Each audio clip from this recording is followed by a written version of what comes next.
The standing stones of Callanish are teachers. For thousands of years, these stones have held a special relationship with those who come to learn from them, especially children. But today, we walk among these ancient stones on the Isle of Lewis in Scotland, marveling at their size and their structure, but forgetting to ask the most important question: what do they have to say? In this episode, we step into the world of the teaching stones. Stones that once guided young minds, shaping their understanding of respect, connection, and the unseen forces of the natural world. So what did these children learn? Why were these stones even brought here? And how can these ancient lessons help us today? Let's travel to the time when the stones spoke and the people listened. Our ancient ancestors had a tangible bond with nature and the cosmos. That bond is broken. Join me, Shaman Eagleheart, as I connect with spirits who want to share their advice about how we rebuild this bond. The spectacular standing stones of Callanish on the Isle of Lewis hold great teachings of love and connection. Connection to nature, to the stars, and to each other. In May of 2023, while I was in Ireland working on an episode for my documentary series with my close friend and skilled archaeologist Anya, we discovered surprisingly affordable flights. So we took this as a sign, and off we went. Now, the remote island of Lewis is a wild, windswept part of the Outer Hebrides Islands of far northern Scotland. The large Callanish stones are the most famous monument, but there are dozens of other circles. I mean, seriously. Throw a shoe and you'll hit a stone circle. This island was and still is a pilgrimage site. It's a site of great teaching. Each circle that Anya and I visited seemed to have a particular purpose, and the spirits we met at each circle had a different role. It's almost as if each set of stones served as a unique classroom with its own set of ancient professors. Oh, there are so many stories to share about the circles that we visited, but for this episode, I want to share the lessons we received from the stones of Callanish III, or in Gaelic, Croch Fallavaveg. Every day, as we drove out to various sites, we would pass by Croch Fallavaveg, and each day both Anya and I would feel a pull to go and meet these stones. We had a massive list of sites to visit, and the small circle of Callanish number 3 just hadn't made the cut. But over dinner, on the second night, we agreed that as we both were feeling a pull to Callanish number 3, we had to see what was up. So the next morning, we honored the call. Now, after our ceremony of introduction and intention and asking permission, we walked into the circle, and whoa, we were hit with the most intense feeling. Waves of tremendous joy and happiness. We looked at each other, and Anya said, it feels like they're actually happy to see us. I mean, it was a huge sensation. It was as if the stones were old friends greeting us after a long separation. As a shaman, I know that stones have consciousness, and stones that become part of a ritual site hold particular messages and particular teachings. But these stone spirits, they were off the chart. We both started to tear up as our hearts were flooded with the most profound feelings of love and acceptance. Oh, sorry, just to orient you. There are 2 stone circles here, an inner arrangement of 4 tall stones and an outer circle about 60 meters in diameter composed of 8 stones. And the dating of this circle is to around 5,000 or so years ago. So as Anya and I paused to get our bearings, I was drawn to one of the stones in the inner circle. And approaching it, I spontaneously wrapped my arms around it. And to my surprise, it hugged me back. And as I hugged this stone, I continued to weep. There was so much love flowing between us. Truly, I hugged that stone for a very long time. It just felt so comforting. The stone, it seemed to grow softer and warmer. It was an immediate transmission, immediate transformation out of this time and into a more timeless ancient past. I could feel the sun on my shoulders, not the damp drizzle that was the weather in our time. And as I sank deeper into this embrace, the stone spoke to me. It offered a beautiful teaching about hugging.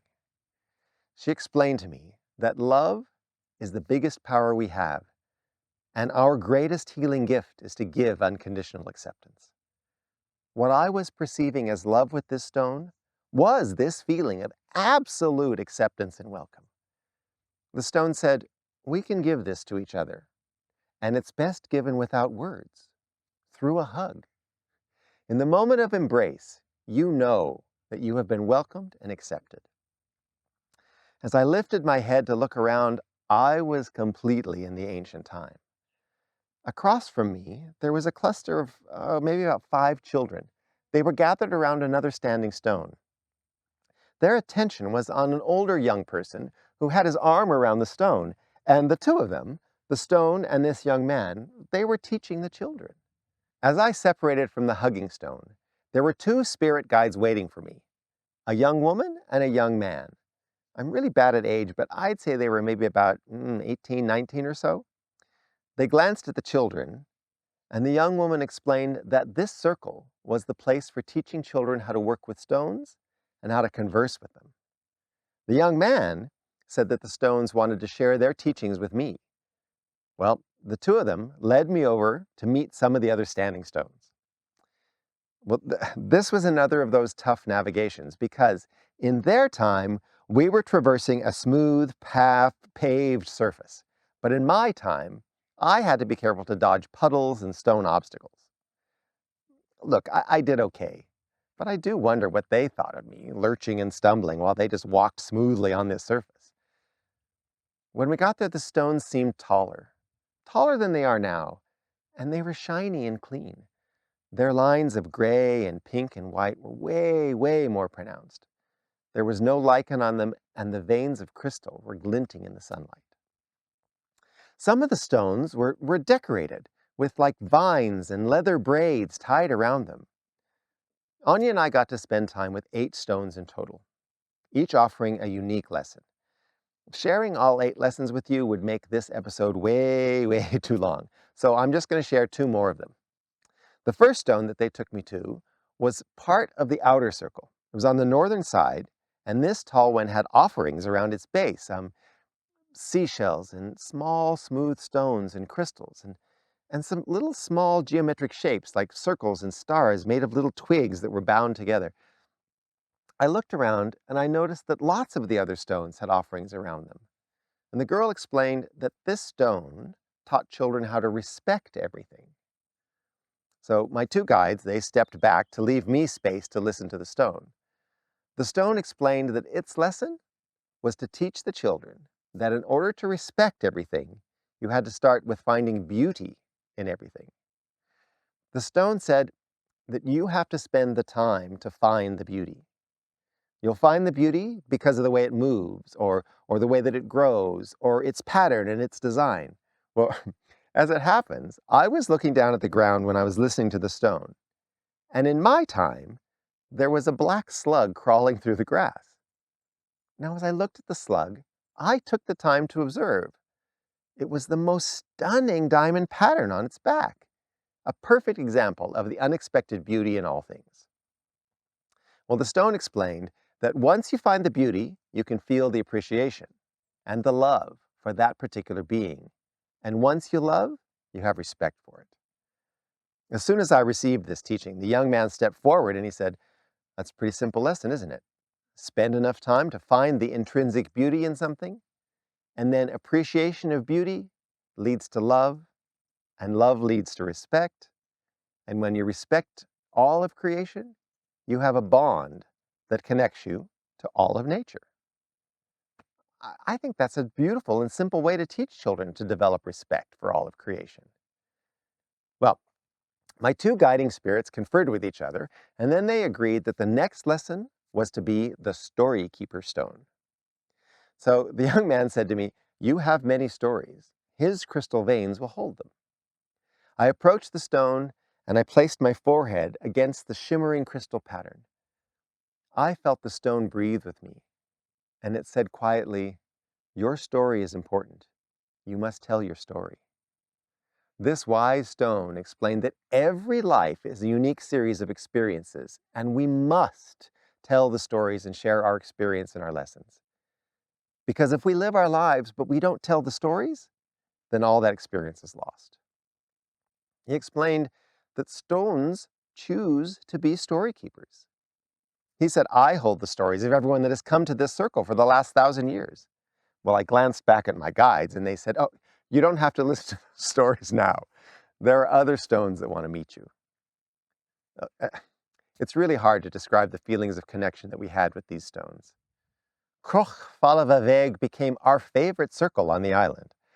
I remember as we were racing to make our departing flight, we just had to stop and say goodbye to this circle and have one last hug. Through my shaman training, I learned never to think of stones or trees as inanimate objects. My elders always referred to them as the stone people or the tree people. It was more like verbs rather than nouns, like the spirit that is being treeness or the spirit that is being stone. I can remember many times I would be sent out, go talk to that tree or go talk to that river. My task was to connect with the spirit within that rock or that river and listen to what it had to share. I was admonished many, many times to listen harder. Well, that training has been invaluable. Invaluable as I interact with all the beings that share this magical planet with us. The lessons of acceptance, of love, respect, beauty, and the power of story, they're now permanently etched in our hearts. Kind of reminds us of the many deep connections that transcend time and space and form. This journey had not only been a pilgrimage to a place of ancient power, but also a deep dive into the timeless wisdom that these stone circles, these powerful teachers, continue to offer all who come with open hearts and take the time to listen. The stones of Callanish III were never silent monoliths. They are teachers, guides, and holders of wisdom passing down lessons through generations. That wisdom is still there for those who know how to listen. The stones shared their teachings with me and Anya, and I'm honored to pass them along to you. At the heart of Callanish III is the lesson of unconditional love. The love we felt in that circle was not subtle. It was overwhelming. The stones showed us that the most profound relationships in life, whether between people or between humans and the land, must come from a place of love and acceptance. The simplest, most powerful way to offer that love is through an embrace. A hug says, I see you. You belong. You are welcome here. These stones also want us to understand the importance of truly seeing and respecting the world around us, and the responsibility of passing knowledge down to those who come after us. The lesson of the story keeper stone reminds us that history is not just something we study. It's something we carry forward. If we do not tell our stories, they're lost. Mainstream history often reduces places like Callanish to mere archaeological sites, but their spiritual significance runs way deeper. These were living, breathing centers of learning, shaping the minds of the people. The fact that these lessons still resonate today shows just how much we've forgotten and how much we still have to reclaim. So what else have we overlooked about the role of ancient structures? What other knowledge has been lost? The stones at Callanish remind us that history is more than what is written. It's something that must be experienced, felt, and most importantly, shared. Please share these lessons. After all, they are the teaching stones of Nakvelavaveg, and they have been so for thousands of years. If you want to take a deeper dive, there's a free ebook with beautiful lessons and reflections about this spirit encounter on my website at eagleheart.com.au. And if you want to experience more ancient wisdom and sound healing, follow, subscribe, and be sure to click the notification bell so you can join me for more shamanic adventures. Let's reclaim the wisdom that's been lost. If you want some more wisdom from nature, check out My Tree Teacher, Unveiling the Secrets of Tree Hugging, and also Lessons in Stone, Granite Wisdom of Mount Wombat.